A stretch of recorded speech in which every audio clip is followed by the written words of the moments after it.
Hello everyone, welcome back to my channel. तो आज हम देखने वाले हैं बीपीएससी टीआरई से रिलेटेड क्वेश्चन जो कि आपके लिए इंपॉर्टेंट है। साथ ही साथ आपको कॉपी और कलम लेकर के बैठना है ताकि आप इस क्वेश्चंस को नोट डाउन करते जाएं ताकि आपको एग्जाम में हेल्प मिल सके।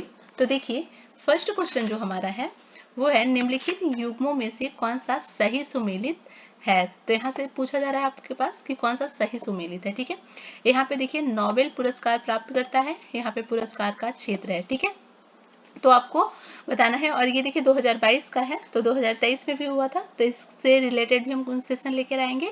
तो देखिए स्वाति पाबो, इन्हें जो दिया गया था, इन्हें दिया गया था चिकित्सा के क्षेत्र में, इन्हें दिया गया था चिकित्सा के क्षेत्र में, तो ये तो सही नहीं ही है।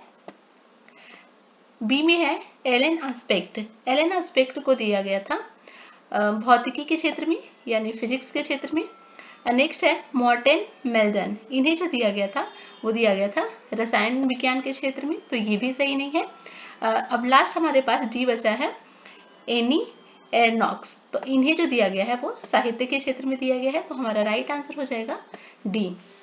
नेक्स्ट देख लेते हैं, निम्नलिखित में से किस शहर में 20 अप्रैल 2023 को आयोजित 22वीं बौद्ध शिखर सम्मेलन संपन्न हुआ था।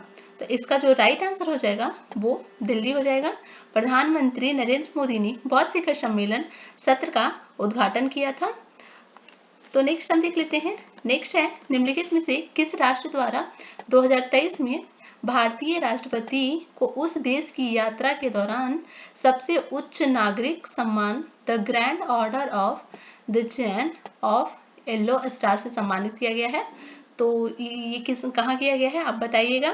ये आपके लिए काफी इंपॉर्टेंट होगा क्योंकि आपने देखा ही है था कि करेंट अफेयर किस प्रकार से पूछा गया था बीपीएससी टीआरई 3 में, जो कि कैंसिल हुआ है, तो बहुत ही अच्छे लेवल के थे। तो इसका राइट आंसर आप नीचे कमेंट करके बताइएगा। तो इसका देखिए जो राइट आंसर है वो है सूरीनाम। राष्ट्रपति द्रौपदी मुर्मू को 5 जून को राष्ट्रपति चंद्रिका प्रसाद संतोखियन ने सूरीनाम का सर्वोच्च सम्मान grand order of the chain of yellow star से सम्मानित किया है। किसे सम्मानित किया गया है? तो द्रौपदी मुर्मू को। अब नेक्स्ट जो हमारे पास है द कैसियन ईयर पुस्तक के लेखक कौन है। तो इसका जो राइट आंसर हो जाएगा वो हो जाएगा प्रणब मुखर्जी हैं। साथ ही साथ शशि थरूर ने कौन सा बुक लिखा है? तो इन्होंने लिखा है एन एरा ऑफ डार्कनेस। तो इन्होंने जो लिखा है बुक वो है an era of darkness. Next जो हमारे पास है वो है उत्तरी अटलांटिक संधि संगठन नाटो के संदर्भ में निम्नलिखित में से कौन सा सही है। यहाँ पे देखिए सही पूछ रहा है, तो कौन सा सही है? इस संगठन में 42 राष्ट्र सदस्य हैं, तो ये देखिए गलत हो जाएगा क्योंकि यहाँ पे 42 नहीं है बल्कि 32 है, तो ये गलत हो जाएगा। इसका मुख्यालय ब्रुसेल्स में अवस्थित है, तो देखिए ये बिल्कुल सही हो जाएगा क्योंकि इसका जो मुख्यालय है वो ब्रुसेल्स बेल्जियम में ही स्थित है। तो इसका जो राइट आंसर होगा वो केवल 2 होगा यानी बी होगा।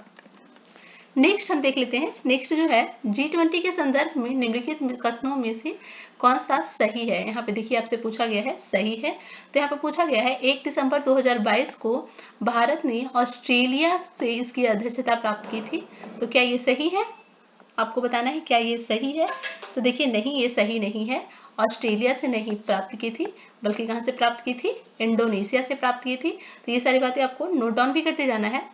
सेकेंड में देखिए है G20 का पहला शिखर सम्मेलन 2008 में वॉशिंगटन में हुआ था, संपन्न हुआ था। तो जी हाँ, ये बिल्कुल सही है। इसका जो G20 का पहला शिखर सम्मेलन था वो 2008 में वॉशिंगटन डीसी में ही हुआ था, तो इसका भी राइट आंसर बी केवल 2 हो जाएगा, तो इसका राइट आंसर बी हो जाएगा। नेक्स्ट देखते हैं भारतीय संविधान का कौन सा अनुच्छेद समान नागरिक संहिता यूसीसी की बात करता है। आपको यूसीसी का आपको फुल फॉर्म नीचे कमेंट बॉक्स में हमें देना है, ठीक है। तो कौन सा करता है ये देखिए हाल ही में चर्चे में है, तो ये काफी ज्यादा इंपॉर्टेंट आपके लिए हो जाता है। तो इसका जो राइट आंसर हो जाएगा वो हो जाएगा 44, अनुच्छेद 44 जो है। अब देखते हैं यूनिफॉर्म सिविल कोड, इसका यूसीसी का फुल फॉर्म होता है। इसका अर्थ क्या होता है कि सभी लोग जो चाहे किसी भी धर्म के हो सभी पे एक ही नियम एक ही रूल अप्लाई होंगे, ठीक है। तो ये है इसका अर्थ, ठीक है। 2023 में संयुक्त राज्य अमेरिका के किस राज्य ने हाल ही में सरकारी स्कूलों में दीपावली के दिन अवकाश की घोषणा की थी। तो ये देखिए काफी इंपॉर्टेंट, ये सब जो करेंट अफेयर है आपके लिए काफी ज्यादा इंपॉर्टेंट हो सकते हैं। तो देखिए किसने की थी? अमेरिका के किस राज्य ने की थी? तो ये है न्यूयॉर्क ने की थी। तो ये जो 2024 से ये वहाँ पे छुट्टी भी मिलेगी दीपावली की एक दिन के लिए, तो ये बहुत बड़ी बात है, भारत के लिए तो गर्व की बात है। तो देखिए यहाँ पे पूछा जा रहा है कौन सा सही सुमेलित है। ठीक है, यहाँ पे आपके पास पद्मश्री प्राप्त करता है, यहाँ पे पुरस्कार का क्षेत्र है। ठीक है, तो फर्स्ट में है श्री आनंद कुमार।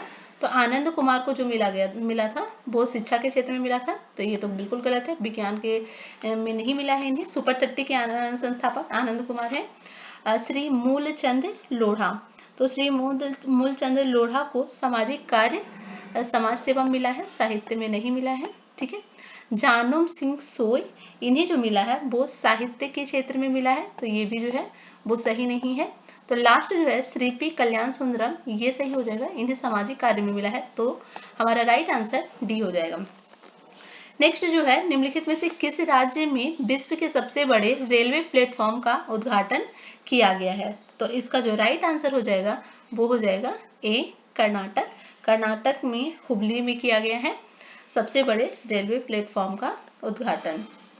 नेक्स्ट है निम्नलिखित में से कौन सा भारत के गणतंत्र दिवस गणतंत्र दिवस 2023 में मुख्य अतिथि थे? तो किस देश के राष्ट्रपति थे? तो आपको ये बताना है 2023 का। तो ये जो राइट आंसर हो जाएगा वो मिस्र के राष्ट्रपति अब्दुल फतेह अल सीसी, ये TRE 1 में आया भी था। और आपको कमेंट करके नीचे बताना है कि 2024 में किस देश के राष्ट्रपति मुख्य अतिथि थे और उनका नाम क्या है। ठीक है, नेक्स्ट जो है सूडान में फंसे हुए भारतीय नागरिक के निष्क्रमण हेतु भारत सरकार द्वारा बचाव अभियान शुभारंभ किया गया। इस अभियान का जो था वो नाम क्या था? तो आपसे यहाँ पे देखिए ऑपरेशन का नाम पूछा गया है, तो क्या था इस ऑपरेशन का नाम? तो इस ऑपरेशन का नाम था ऑपरेशन कावेरी, जिसका राइट आंसर ऑप्शन डी हो जाएगा। भारतीय संसद के नए भवन के वास्तुकार किस वास्तुकार ने डिजाइन किया गया था? तो देखिए यहाँ पे आपको फंसाने वाला क्वेश्चन दे दिया है, क्योंकि देखिए ये क्वेश्चन जो है ना वो आ चुका भी था, TRE 2 में आया था, TRE 2 में ये क्वेश्चन आ गया था। तो देखिए यहाँ पे बिमल रॉय है और बिमल पटेल है, तो कुछ लोग बच्चे तो इसमें भी कंफ्यूजन कर देंगे कि इन दोनों में से कोई इसे मार देंगे कोई इसे मार देंगे, अगर बिमल याद होगा तो। देखिए इसका जो राइट आंसर होगा वो हो जाएगा सी बिमल पटेल। आपको संसद से रिलेटेड सारे क्वेश्चंस आपको देख लेने हैं, क्योंकि आप कहोगे तो हम सेशन पे लेकर के आएंगे, क्योंकि देखिए संसद से TRE 1 में भी पूछा गया था, TRE 2 में भी पूछा गया था, तो ये काफी आपके लिए इंपॉर्टेंट है, तो इसे आपको छोड़ना नहीं है। नेक्स्ट जो है निम्नलिखित में से आपदा प्रतिरोधी बुनियादी ढांचे के लिए गठबंधन CDRI के बारे में कौन सा कथन सही है? मैं आपको बता देती हूँ कि यहाँ पे ये इन लाइन को ना आपको अच्छे से देखना है, सही है और नहीं है में इसमें कंफ्यूजन हो जाता है और कितने क्वेश्चंस इसमें भी गलती हो जाते हैं। ठीक है, तो इसका जो है भारत CDRI का सदस्य है, तो ये सही है। वह एक UN एजेंसी है, ये भी सही है। इसका मुख्यालय पेरिस में है, तो गलत है, इसका मुख्यालय पेरिस में नहीं बल्कि दिल्ली में स्थित है।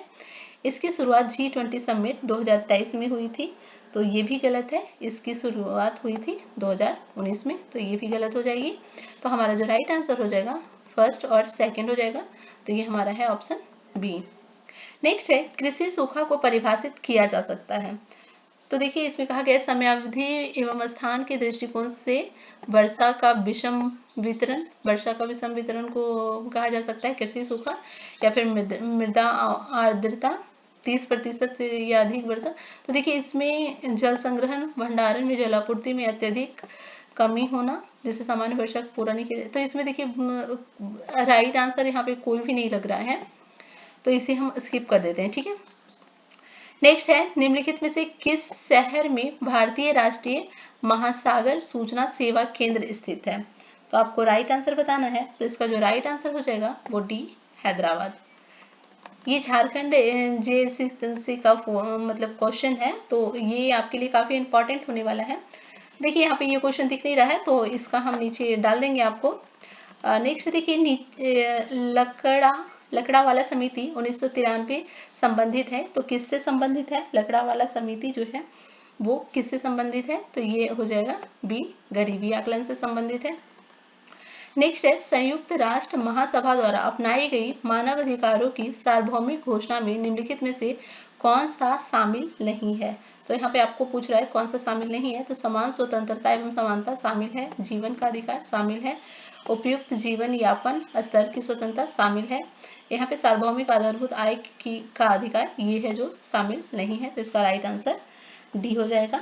ठीक है, यहाँ पे देखिए WTO के अंतर्गत निम्नलिखित में से कौन सा अनुदान बॉक्स विचार नहीं किया जाता है? तो ग्रीन बॉक्स किया जाता है, एम्बर बॉक्स किया जाता है, ये भी किया जाता है, व्हाइट बॉक्स अनुदान ये भी किया जाता है। तो कौन नहीं किया जाता है? तो रेड बॉक्स अनुदान नहीं किया जाता है। तो इसका जो राइट आंसर होगा वो सी हो जाएगा आपका। देखिए अगर चैनल पे आप नए हैं तो प्लीज़ सब्सक्राइब कर लीजिए और अच्छा लग रहा हो तो लाइक कीजिए और अपने दोस्तों के साथ शेयर भी कीजिए। हमारी मेहनत को थोड़ा सा आप लोग भी अप्रिसिएट करते हैं तो हमें अच्छा लगता है। तो देखिए नेक्स्ट जो है वो है जलोढ़ मिट्टी के संदर्भ में कौन सा कथन है जो सही है? तो यहाँ पे सही पूछा गया है। इसमें रेत की मात्रा पश्चिम से पूर्व की ओर घटती है। यहाँ पे देखिए सही है, आपसे पूछा गया है तो यहाँ पे पूछा जा रहा है कि रेत की मात्रा जो है पश्चिम से पूर्व की ओर घटती है, तो ये सही हो जाएगा। ये बांगर एवं खादर स्वरूप होते हैं, तो हाँ बिल्कुल सही है, आपने पढ़ा ही होगा बांगर और खादर को। नेक्स्ट है वे मृदा के कुल क्षेत्रफल का 40% हिस्सा है, तो ये भी सही है।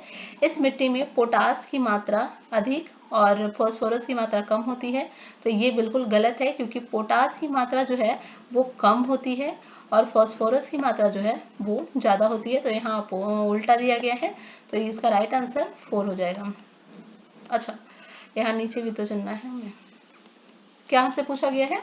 सॉरी, सही उत्तर का चयन कीजिए। तो मतलब यहाँ पे सही कथन को चुनने के लिए कहा गया है, तो ये हमारा 4 नहीं होगा, मतलब 1 2 3 होगा। ठीक है, 1 2 3 सही है हमारा है, तो किस में है 1 2 3? तो सी में हमारा हो जाएगा 1 2 3, तो राइट आंसर सी हो जाएगा। ठीक है, पीएम कुसुम योजना संबंधित है। पीएम कुसुम योजना किससे संबंधित है? तो ये संबंधित है कृषि सौर पंप व्यवस्था से, तो इसका राइट आंसर ये हो जाएगा। योजना जितनी है आपको सब देख लेना है। श्रम शक्ति सहभागिता दर के किस रूप में परिभाषित किया जाता है? तो ये देखिए यहाँ पे बोला गया आपसे किस रूप में परिभाषित किया जाता है, तो इसका जो राइट आंसर हो जाएगा वो बी हो जाएगा। नियोजित एवं नियोजन के इच्छुक का कार्यशील आयु संख्या के प्रति अनुपात। नेक्स्ट है विश्व सामाजिक सुरक्षा रिपोर्ट निम्नलिखित में से किसके द्वारा जारी किया जाता है? तो यहाँ पे देखिए पूछा गया है आपसे कि किसके द्वारा जो है वो जारी किया जाता है, तो इसका सही आंसर सी हो जाएगा, ILO। नेक्स्ट है निम्नलिखित में से कौन से कथन खराई ऊंट के संबंध में सही है? तो यहाँ पे सही आपसे पूछा गया है, तो इसका जो सही आंसर हो जाएगा, यह लद्दाख में पाए जाने वाला दुर्लभ ऊंट और ऊंट की प्रजाति है, तो ये यहाँ पे तो ये सही है, ऊंट की ही प्रजाति है। नेक्स्ट जो है वो है यहाँ पे उसका नाम स्थानीय शब्द खारा जिसका अर्थ नमकीन होता है उससे व्युत्पन्न हुआ है, बिल्कुल नहीं, ये तो गलत ही हो जाएगा। नेक्स्ट है अपनी चरगाह तक पहुंचने के लिए समुद्र की लंबी दूरी तय करते हैं, तो इसका जो ये हो जाएगा बिल्कुल सही हो जाएगा। प्राचीन समय में इनका इस्तेमाल सिल्क रूट में क्षेत्र में होता था, तो ये बिल्कुल गलत हो जाएगा। तो हमारा राइट आंसर है 1 और 3, तो 1 और 3 किस में है? हाँ ए, हमारा ऑप्शन नंबर ए सही हो जाएगा। नेक्स्ट जो है गिनी गुणक के संदर्भ में कौन सा कथन सही है? तो यहाँ पे पूछा जा रहा है कौन सा कथन जो है वो सही है, तो यहाँ पे आपको यह समाज के आय के असमानता के स्तर को मापता है, तो जी हाँ बिल्कुल, गिनी गुणक जितना अधिक होगा समानता उतनी कम होगी, तो ये बोला जा रहा है समानता उतनी कम होगी, तो ये नहीं है, ये गलत है। यह लॉरेंज वर्ग के प्रयोग से व्युत्पन्न किया जाता है, तो जी हाँ ये बिल्कुल सही है। तो हमारा राइट आंसर हो जाएगा 1 और 3, तो हमारा राइट आंसर बी हो जाएगा 1 और 3। डिब्रू सैखोवा जैसे जैव उद्यान निम्न में से कहाँ स्थित है? तो आपको बताया पूछा जा रहा है कि ये जो उद्यान है वो कहाँ स्थित है, तो इसका जो राइट आंसर हो जाएगा वो बी, असम में स्थित है। अर्थ ओवरशूट दिवस संबंधित है, किससे संबंधित है? तो इसका जो राइट आंसर हो जाएगा पर्यावरण क्षरण से। नेक्स्ट है निम्नलिखित में से किस सिंधु घाटी स्थल पर हल की खोज संबंधित टेराकोटा की प्रतिकृति मिली थी? तो इसका जो राइट आंसर हो जाएगा वो बनावली हो जाएगा। नेक्स्ट है नवपाषाणिक पुरास्थल बुरुडी झारखंड के किस जिले में स्थित है? तो देखिए ये झारखंड का प्रश्न पत्र है, इसलिए झारखंड के क्वेश्चंस आपको मिल रहे हैं, तो आपको इसे आप छोड़ दीजिएगा, तो इसका जो राइट आंसर डी हो जाएगा, क्योंकि इसका पूर्वी सिंधु में मिला था। तो बीपीएससी में झारखंड से रिलेटेड तो नहीं आएंगे। अब देखिए यहाँ पे जो भी ज्यादा क्वेश्चन देखने को मिल रहे हैं आपको एनसीईआरटी से। निम्नलिखित में से कौन सी प्रासंगिक रचना है, आरोही क्रम में यहाँ पे आपसे आरोही क्रम का यहाँ पे सही क्रम पूछा गया है। तो इसका जो राइट आंसर होगा, जो देखिए पहले स्थानीय होगा, फिर द्रोणमुख होगा, फिर करवाटिका होगा, फिर संग्रहण होगा। स्थानीय में जो होता है, स्थानीय को बोलते हैं 800 गांव के समूह को स्थानीय बोलते हैं। वहीं द्रोणमुख बोलते हैं 400 गांव के समूह को द्रोणमुख बोलते हैं। वहीं करवाटिका बोलते हैं 200 गांव के समूह को, और संग्रहण बोलते हैं 10 गांव के समूह को। तो आपका जो राइट आंसर होगा वो सी हो जाएगा। नेक्स्ट है प्रभावती गुप्त शासिका थी। यहाँ पे आपसे हिस्ट्री का क्वेश्चन पूछा जा रहा है, प्रभावती गुप्त शासिका थी। तो ये जो थी वो गुप्त वंश की शासिका थी। ये क्वेश्चन नहीं दिख रहा है, तो ये जो नहीं दिख रहा है वो हम नीचे आपको डाल देंगे। मुगल मनसबदारी व्यवस्था की सुचारू संचालन के लिए कौन उत्तरदायी होता था? तो कौन उत्तरदायी होता था ये आपसे पूछा जा रहा है। तो यहाँ पे हो जाएगा मीर बख्शी। नेक्स्ट है मुगल काल के दौरान पिछले शासन काल के दौरान ढाले गए सिक्के को क्या कहा जाता था? तो यहाँ पे मुहर कहा जाता था। मुहर के बारे में आपने सुना भी होगा बड़े लोगों से, वो मुहर बोलते थे। नेक्स्ट है यहाँ पे विजयनगर साम्राज्य की राजधानी किस नदी के तट पर स्थित है? तो ये इसका जो राइट आंसर हो जाएगा वो हो जाएगा ए, तुंगभद्रा नदी के तट पर स्थित है। नेक्स्ट है निम्नलिखित में से कौन सा सही सुमेलित नहीं है? तो यहाँ पे नहीं पूछा जा रहा है। तो देखिए लाल महल बलवन ने बनवाया है, तो नहीं, ये बिल्कुल गलत है। लाल महल को बलवन ने नहीं बल्कि शाहजी राम भोसले ने बनवाया है। तो गलत ही हमें चूज करना था, ये सब तो सही ही है। तो इसका जो राइट आंसर हो जाएगा वो ए हो जाएगा। नेक्स्ट है निम्नलिखित में कौन जहांगीर के समय का चित्रकार नहीं था? तो आपसे नहीं पूछा जा रहा है, तो इसका जो राइट आंसर हो जाएगा वो ख्वाजा अब्दुस हो जाएगा। ये जहांगीर के समय के नहीं बल्कि अकबर के समय के थे। 39 नंबर है 1931 में कांग्रेस के किस अधिवेशन में मौलिक अधिकारों का प्रस्ताव पारित हुआ था? देखिए बीपीएससी तैयारी के लिए आपको ये तो आपको कांग्रेस अधिवेशन है जो आपको याद ही होनी चाहिए अच्छे से, क्योंकि हर एक शिफ्ट में इससे क्वेश्चन रहते हैं। तो इसका राइट आंसर हमें बताने की आवश्यकता नहीं है, ये तो आप बता ही देंगे, फिर भी हम बता देते हैं, कराची। नेक्स्ट है निम्नलिखित में से किसने कहा था रैयतवाड़ी ये ऐसी व्यवस्था है जो भारत में हमेशा से प्रचलित रही है? तो ये किसने कहा था? तो ये कहा था थॉमसन मुनरो ने। तो इसका राइट आंसर डी हो जाएगा। निम्नलिखित समाचार पत्र में महात्मा गांधी से संबंधित नहीं है, कौन सा है जो महात्मा गांधी से संबंधित नहीं है ये आपसे पूछा जा रहा है। तो देखिए यंग इंडिया महात्मा गांधी, हरिजन Mahatma Gandhi, Indian opinion Mahatma Gandhi, Indian mirror जो है जो महात्मा गांधी ने नहीं बल्कि देवेंद्र नाथ टैगोर ने लिखा है। तो इसका जो राइट आंसर हो जाएगा वो बी हो जाएगा। नेक्स्ट है अमृतसर की संधि महाराज रंजीत सिंह और किसके बीच हुई थी? अमृतसर की जो संधि थी वो महाराजा रंजीत सिंह और किसके बीच हुई थी? तो हुई थी लॉर्ड मिंटो के बीच में, यानी हमारा ऑप्शन नंबर डी इसके साथ जाएगा। अगेन देखिए पुस्तक से ही क्वेश्चन है, निम्नलिखित में से कौन सी पुस्तक डॉक्टर बी आर अम्बेडकर द्वारा नहीं लिखी गई है? तो यहाँ पे देखिए जो नहीं लिखी गई है वो आपसे पूछा गया है। तो यहाँ पे देखिए जो राइट आंसर हो जाएगा वो हो जाएगा सर्वेंट्स ऑफ इंडिया। ये आप सभी को पता है ये किसने लिखा है? तो ये लिखे हैं गोपाल कृष्ण गोखले ने। ठीक है, नेक्स्ट है निम्नलिखित कथनों पर विचार करें। मुख्य भूमि भारत का अक्षांशीय और देशांतरीय विस्तार का लगभग 30% है। तो यहाँ पे देखिए आपको सही आंसर जो है वो आपको पिक करना है। तो ये जो है तो ये सही हो जाएगा आपका। गुजरात से अरुणाचल प्रदेश के बीच 2.5 घंटे का अंतर होता है, नहीं, ये गलत है। ये सब जो क्वेश्चन है ना आपको एनसीईआरटी में देखने को मिलेगा, आप कहोगे तो मैं दिखा भी दूंगी। ये भी मानक देशांतर रेखा है, तो ये भी गलत हो जाएगा। मानक देशांतर रेखा के समय को भारत के लिए मानक समय माना जाता है, तो ये सही हो जाएगा। तो हमारा राइट आंसर 1 और 2 हो जाएगा, 1 और 2 हो जाएगा। राइट आंसर कहाँ है? 1 और 2, मतलब 1 और 4 हो जाएगा। सत्य जो है 1 और 4 होगा और असत्य ये दोनों होगा। हाँ, तो देखिए हमारा ये आंसर हो जाएगा यहाँ पे ए। यहाँ पे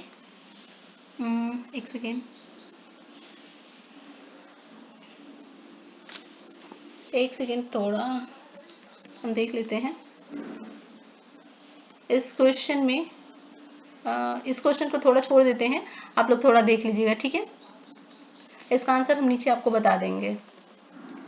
नेक्स्ट है, निम्नलिखित में से कौन से कथन सत्य हैं? तो यहाँ पे देखिए सही कथन आपसे पूछा जा रहा है, तो इसका सही जो हो जाएगा, कर्क रेखा भारत को 2 हिस्सों में बांटता है।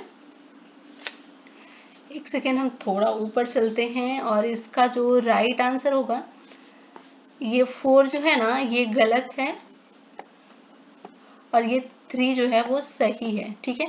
तो इसका राइट आंसर जो हो जाएगा वो 1 और 3 हो जाएगा, ठीक है। तो इसका राइट आंसर बी के साथ जाएगा। ये भी सही है, 4 भी सही है, तो इसका राइट आंसर बी के साथ जाएगा। अब देखिए नेक्स्ट है, निम्नलिखित में से कौन सा कथन सत्य है, ये पूछा गया है। कर्क रेखा भारत को 2 हिस्सों में बांटता है, तो क्या ये सही है? तो जी हाँ, बिल्कुल सही है। कर्क रेखा भारत की अंतरराष्ट्रीय सीमा रेखाओं को 2 हिस्सों में बांटता है, नहीं, ये नहीं है। नेक्स्ट है, भारत के पूर्व पश्चिम में अधिकतम विस्तार कर्क रेखा के साथ है, तो नहीं, ये भी सही नहीं। भारत के सबसे पूर्वी और पश्चिमी बिंदुओं को जोड़ने वाली रेखा कर्क रेखा के उत्तर में स्थित है, तो ये सही है। तो हमारा राइट आंसर जो हो जाएगा वो 1 और 4 हो जाएगा, यानी कि डी हो जाएगा। इसका अगर आप पीडीएफ चाहते हैं तो हमारे टेलीग्राम चैनल कोशिश 2813 पे इसका पीडीएफ आपको मिल जाएगा। निम्नलिखित में से कौन सा राज्य बांग्लादेश और म्यांमार के साथ सीमा साझा करता है? तो देखिए आपसे ये पूछा जा रहा है कि कौन सा ऐसा है जो बांग्लादेश और म्यांमार के साथ सीमा साझा करता है। तो इसका जो राइट आंसर हो जाएगा, मिजोरम हो जाएगा इसका राइट आंसर। उत्तर से दक्षिण पश्चिमी घाट को स्थानीय तौर पर जाना जाता है, तो इसका क्या आंसर होगा आप बताइएगा। तो इसका जो राइट आंसर हो जाएगा वो हो जाएगा ए, Sahyadri, Nilgiri, Anamalai, cardamom hills. Next है, यहाँ पे ये क्वेश्चन दिख नहीं रहा है, तो जो भी क्वेश्चन नहीं दिख रहा है वो आपको हमारे नीचे मिल जाए, इसके नीचे वीडियो के नीचे मिल जाएगा आपको। आम्र वर्षा भारत के किन राज्यों में समान घटना है?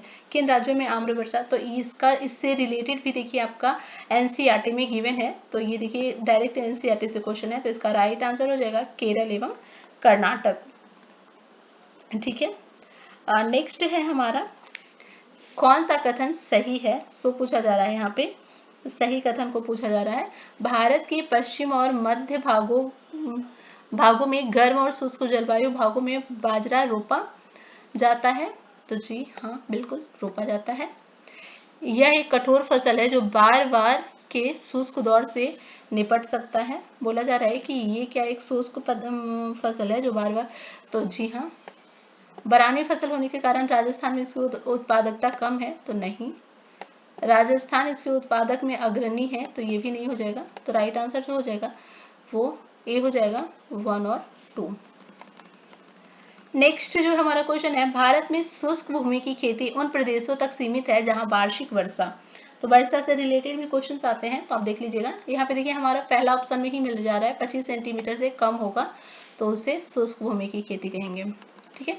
2011 जनगणना के अनुसार भारत में महिलाओं का अंतरराज्यीय प्रवास आखिरी आवासीय स्थान के अनुसार क्या सही क्रम जो है वो क्या है?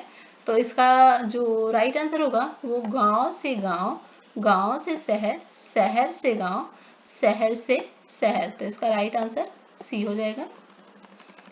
नेक्स्ट है, जनसंख्या आकार के आधार पर निम्न में से कौन सा शहरी संकुलन का आरोही क्रम है? तो देखिए आपसे आरोही क्रम पूछा गया है, तो इसका जो देखिए राइट आंसर होगा अहमदाबाद, हैदराबाद, बेंगलुरु, चेन्नई, तो इसका राइट आंसर सी जाएगा। नेक्स्ट है, भारतीय संविधान में चुनाव आयोग का प्रावधान निम्नलिखित में से किससे प्रेरित है? तो देखिए चुनाव आयोग के बारे में ऐसे बताया नहीं गया है, तो आप इसमें कर सकते हो, डी कर सकते हो, लेकिन आप लोग एक बार इस क्वेश्चन को देख लीजिएगा। 55 नंबर है, भारतीय संविधान के किस अनुच्छेद के अंतर्गत राज्यसभा संसद को 2/3 बहुमत से राज्य के किसी भी कानून बनाने के लिए अधिकृत कर सकती है? तो देखिए कौन सा होगा, तो ये हो जाएगा ए, अनुच्छेद 249। नेक्स्ट जो हमारा है, भारतीय संविधान के किस अनुच्छेद में यह उल्लेखित है कि राज्य के नीति निर्देशक तत्वों को किसी भी न्यायालय द्वारा लागू नहीं किया जा सकता है? तो इसका जो राइट आंसर हो जाएगा वो हो जाएगा डी, अनुच्छेद 37। किस संशोधन अधिनियम के अंतर्गत अनुच्छेद 16A में जोड़कर अनुसूचित जाति और अनुसूचित जनजाति के लिए पदोन्नति में आरक्षण सुनिश्चित किया गया है। तो आरक्षण किस में सुनिश्चित किया गया है? तो इसका जो राइट आंसर होगा वो 77वां संशोधन अधिनियम 1995। नेक्स्ट है, निम्नलिखित में से कौन से कथन भारत के दूरसंचार नियामक प्राधिकरण TRAI के बारे में सही है? तो यहाँ पे देखिए सही आपसे पूछा जा रहा है। तो यह सर्वप्रथम 1997 में स्थापित हुआ था। तो क्या ये सही है? तो जी हाँ, ये सही है। यह एक वैधानिक संस्था है। जी हाँ, बिल्कुल सही है। इसकी स्थापना दूर निर्माण संशोधन सहित दूरसंचार सेवाओं को विनियमित करने के लिए की गई थी। तो ये सही है। तो इसका मुख्यालय मुंबई में नहीं है, तो ये सही नहीं है। तो इसका राइट आंसर हो जाएगा बी, 58 का हो जाएगा बी। नेक्स्ट है, भारत में पंचायती राज संस्था के कामकाज की जांच के लिए निम्नलिखित में कौन सी समितियां नियुक्त की गई थी? LM सिंघवी, GVK राव, अशोक मेहता, बलवंत राय मेहता। तो इसका जो राइट आंसर हो जाएगा वो डी हो जाएगा। सभी इनमें से सभी है। भारत में किस तिथि को सुशासन दिवस मनाया जाता है? तो देखिए डेट को तो आपको याद ही कर लेना है, क्योंकि TRE 2 में देखा होगा हर एक शिफ्ट में डेट से क्वेश्चन पूछे गए थे। तो डेट आपको याद कर लेना है। तो इसका राइट आंसर 25 दिसंबर हो जाएगा। निम्नलिखित में से कौन सा नियंत्रक एवं महालेखा परीक्षक के बारे में सत्य नहीं है? तो यहाँ पे देखिए जो सही नहीं है वो आपसे पूछा गया है। तो उनके कार्यकाल के प्रशासनिक खर्च संसद के मत के अधीन है? तो नहीं, ये नहीं है। अपने पद को छोड़ने के बाद वह भारत सरकार या राज्य के अधीन अन्य कोई पद पाने के योग्य नहीं है? जी हाँ, बिल्कुल। संसद के दोनों सदनों में अक्षमता या दुर्व्यवहार साबित होने के आधार पर ही नियंत्रक एवं महालेखा परीक्षण को उसके पद से हटाया जा सकता है। तो देखिए ये भी गलत है। तो ये हमारा आंसर जो हो जाएगा 2 और 3 हो जाएगा, यानी कि बी हो जाएगा हमारा आंसर।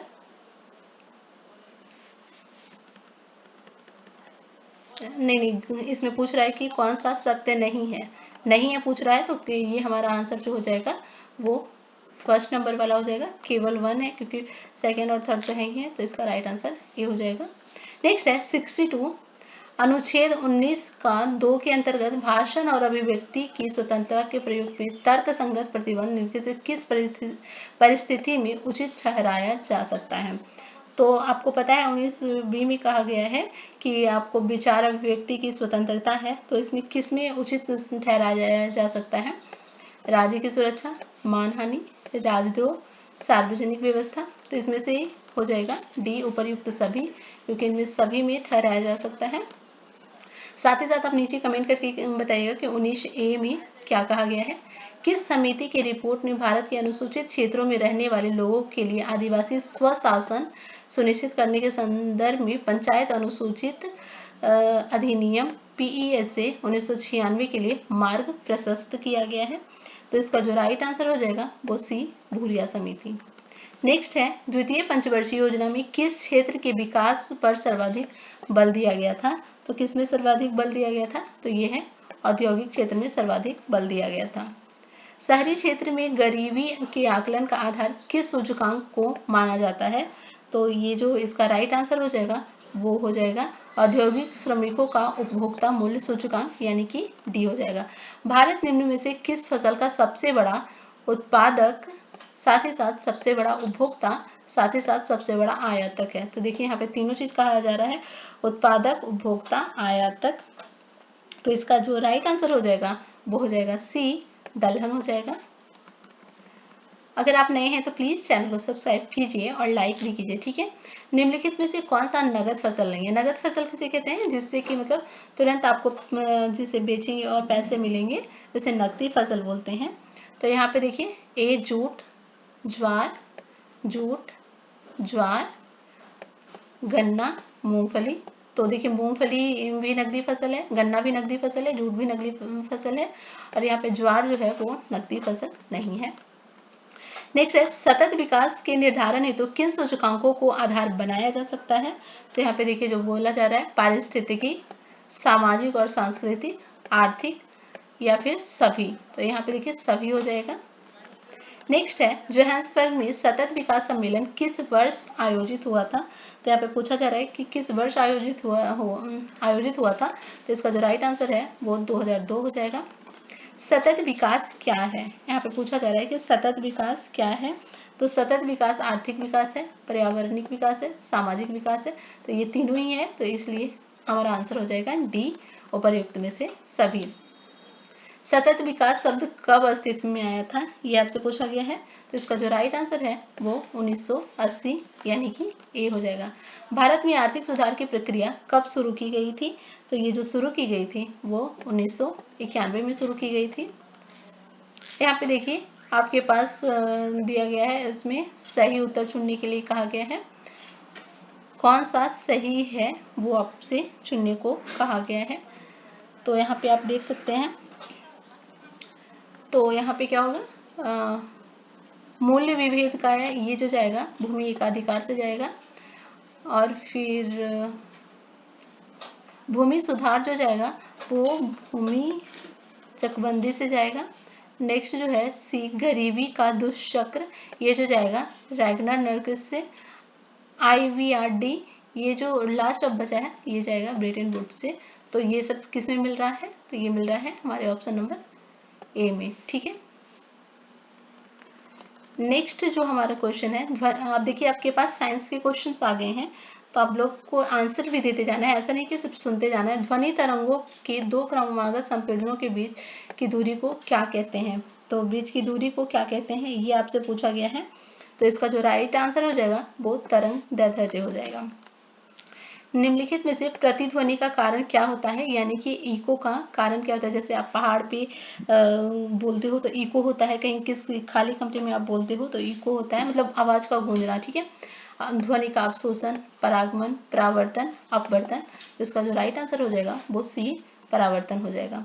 प्रकाश वर्ष इकाई है, किसकी इकाई है, दूरी की, समय की, ऊर्जा की, प्रकाश की तीव्रता की। तो ये जो है वो दूरी की इकाई है।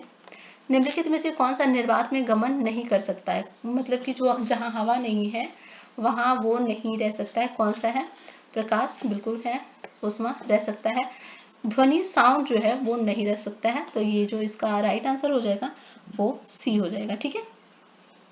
नेक्स्ट है वाहक रेडियो तरंगों पर किसी सूचना के अध्यारोपण की प्रक्रिया का नाम क्या है, ट्रांसमिशन, मॉड्यूलेशन, डिमॉड्यूलेशन, रिसेप्शन। तो क्या नाम है, इसका जो राइट आंसर हो जाएगा वो हो जाएगा बी, मॉड्यूलेशन।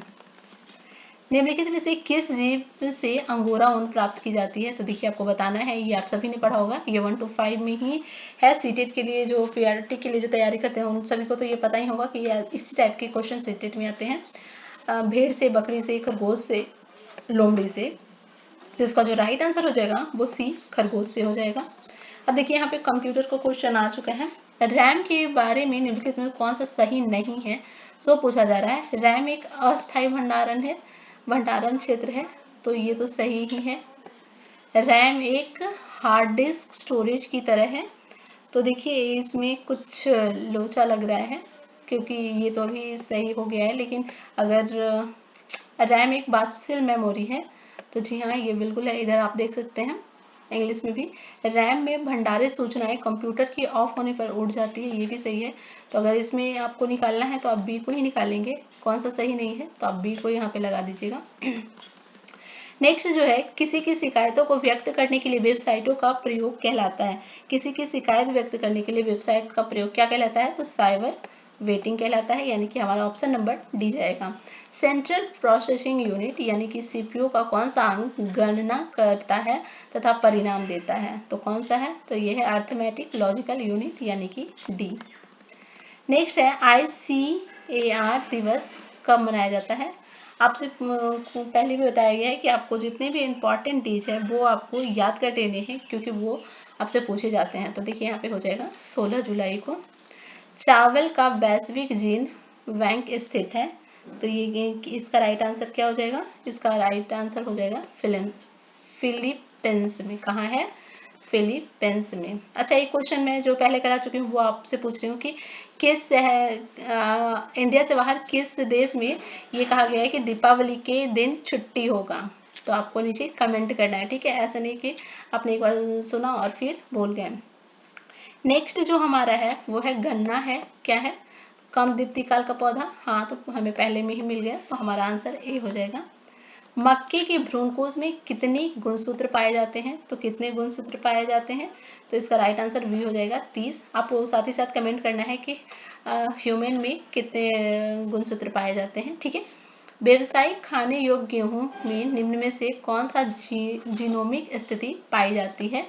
तो इसमें कौन सा जीनोमिक स्थिति पाई जाती है? तो इसका राइट आंसर हो जाएगा ABD जीनोम। क्षारीय भूमियों को सुधारा जा सकता है। कैसे सुधारा जा सकता है? चूने का प्रयोग करके? बिल्कुल नहीं, इससे तो और भी हो जाएगा। खारे पानी के प्रयोग से? नहीं नहीं, ये सब तो सब आपको बेस की तरफ ही ले जा रहा है। ये है जिप्सम के प्रयोग द्वारा। तो राइट आंसर बी जाएगा। निम्नलिखित में से कौन लोटा पहाड़ की मुख्य पहचान, इसमें पूछा गया है कि लोटा पहाड़ की जो मुख्य पहचान है वो क्या है? तिलका मांझी के विद्रोह का केंद्र, प्रस्तर कालीन आदि मानवों का केंद्र। तो इसका राइट आंसर बी ही जाएगा, बी, ठीक है। जहांगीरनामा में छोटा नागपुर राज्य के किस हाथी का उल्लेख किया गया है? तो यहाँ पे देखिए किस हाथी का उल्लेख किया गया है। तो यहाँ पे देखिए श्यामचंद्र है, जबकि यहाँ पे श्याम सुंदर होना चाहिए था, लेकिन अब इन सभी में अगर लगाना है तो आप इसे ही लगा सकते हैं। नेक्स्ट है 1857 की क्रांतिकारी गतिविधियों का प्रमुख केंद्र रोहिणी आज किस जिले में है? रोहिणी आज किस जिले में है? तो ये जो है वो दुमका में है। एक सेकेंड, दुमका में नहीं, ये देवघर में है। इसका राइट आंसर सी हो जाएगा। ये जो है वो गलत है। संथाल जनजाति के सबसे प्रमुख देवता कौन है? तो देखिए यहाँ से पूछा जा रहा है, ये देखिए झारखंड रिलेटेड क्वेश्चन है, तो आप इसे छोड़ सकते हैं। तो इसका जो राइट आंसर है, इसीलिए हम इसे जल्दी करा देते हैं, इसे छोड़ देते हैं हम, ठीक है। राजकुमारी कुष्ठ आश्रम 1895 किस शहर में स्थापित की गई है? तो इसका जो राइट आंसर होगा वो हैदराबाद होगा, जो कि इसमें दिया है नहीं गया है। तो यहाँ पे कुछ है जो झारखंड से रिलेटेड क्वेश्चन है, उसे हम स्किप कर देते हैं क्योंकि वो तो नहीं आएगा। गिरिडीह को किस वर्ष रेलवे से जोड़ा गया था? तो इसका जो राइट हो जाएगा 1871। नेक्स्ट देखिए प्रसिद्ध तीर्थ स्थल पारसनाथ निम्नलिखित में किससे सबसे नजदीक है? किससे सबसे नजदीक है? तो इसका राइट आंसर सी जाएगा। निम्नलिखित में से कौन सा सुमेलित सही सुमेलित नहीं है? सो आपसे पूछा जा रहा है। तो देखिए डेट वाला मैं अगेन बोल रही हूँ, आप लोग याद कर लेना, आप अच्छे से याद कर लेना। देखिए विश्व वातावरण दिवस 5 जून को मनाया जाता है, बिल्कुल मनाया जाता है। विश्व पृथ्वी दिवस 22 अप्रैल को, जी हाँ बिल्कुल। होम्योपैथी दिवस 12 मार्च को नहीं मनाया जाता है, ये मनाया जाता है 10 अप्रैल को। अंतर्राष्ट्रीय योग दिवस जो है 21 जून को ही मनाया जाता है। तो ये सब सही है। गलत कौन है? तो सी गलत है, विश्व होम्योपैथी दिवस। आपसे एक क्वेश्चन है कि बिहार दिवस कब मनाया जाता है, और इस बार जो बिहार दिवस मनाया गया था वो कितने नंबर का बिहार दिवस था जो मनाया गया था, ठीक है। लास्ट क्वेश्चन है हमारा, 2023 में किस राज्य ने सीखो व कमाओ कार्यक्रम का प्रारंभ किया है? तो इसका जो राइट आंसर हो जाएगा वो बी, मध्य प्रदेश हो जाएगा। तो देखा हमने ये सारे क्वेश्चन हमने कर लिए हैं। इसी तरह से आपको अगर ये सेशन अच्छा लगा हो तो आप हमें नीचे कमेंट कीजिएगा। इसी तरह से हम और भी सेशंस आपके लिए लेकर के आएंगे ताकि आपके लिए हेल्पफुल हो सके, और आप लोग ऐसे ही तैयारी जारी रखें। और हाँ, इसी के साथ हम मिलते हैं अब अपनी अगली वीडियो में। और अगर आपको अच्छी लग रही हो तो प्लीज़ आप अपने दोस्तों के साथ भी शेयर कीजिए, हमें भी थोड़ी मदद मिल जाएगी, हमें भी थोड़ा अच्छा लगेगा कि हाँ आप लोगों को पसंद आ रहा है हमारी मेहनत। आपको एक ही क्वेश्चन बनाने में बहुत टाइम जाता है, ये आप लोगों को पता ही होगा। तो ठीक है, इसी के साथ हम चलते हैं और नेक्स्ट क्लास में मिलते हैं, ठीक है। थैंक्स फॉर वॉचिंग, जल्दी मिलते हैं।